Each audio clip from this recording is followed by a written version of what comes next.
Akhir-akhir ini, nama Pak Anies Baswedan lebih sering muncul dalam perdebatan, baik di sosial media maupun berita di media massa.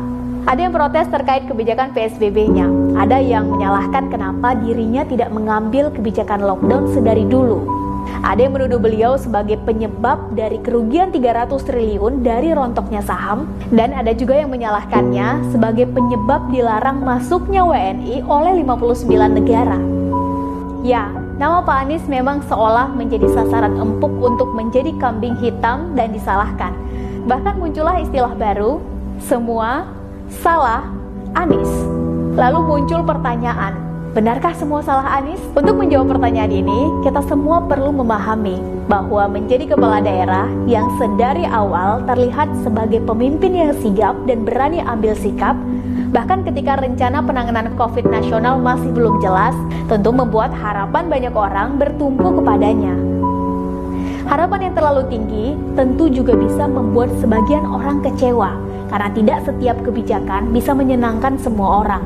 Lalu ada yang protes, kenapa Anies tidak lockdown sedari awal? Nah, sepertinya kita lupa bahwa sejak bulan Maret lalu, bulan pertama virus ini mewabah, Pak Anies sudah langsung mengajukan kebijakan lockdown untuk kota Jakarta. Namun pengajuan kebijakan lockdown itu ditolak oleh Presiden karena sudah punya pertimbangan kebijakan sendiri.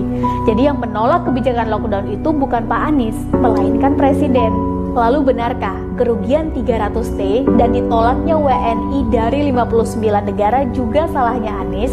Nah, dalam hal ini kita juga harus mengingat ulang bahwa kepanjangan WNI itu adalah warga negara Indonesia secara keseluruhan, bukan hanya warga Provinsi DKI. Ketika kita bicara tentang WNI secara keseluruhan, maka tentu kita bicara tentang sebuah negara bernama Indonesia, bukan tentang sebuah provinsi bernama DKI Jakarta.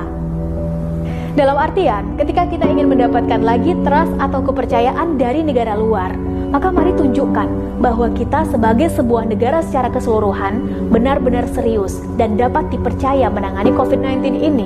Dan pemimpin tertinggi negara kesatuan Republik Indonesia itu adalah seorang presiden, bukan seorang gubernur. Dalam hal ini sepertinya kita lupa bahwa Pak Anies itu masih seorang gubernur, bukan seorang presiden.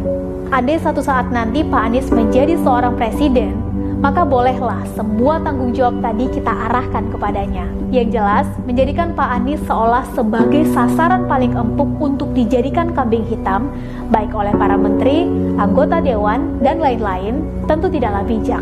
Bahkan bukan tidak mungkin bahwa blaming dan pengkambing hitaman secara beruntun terhadap beliau seperti itu, justru malah akan semakin memunculkan rasa penasaran publik dengan berbagai kebijakan, kinerja, dan prestasinya. Dan itu selama ini justru malah terbukti semakin menaikkan pamor dan simpati rakyat kepadanya. Terlebih, rakyat selama ini mengenal beliau sebagai sosok yang ramah, berpikiran terbuka, tidak anti terhadap kritik, dan tidak gampang mempidanakan para pengkritiknya. Bukan begitu, teman-teman?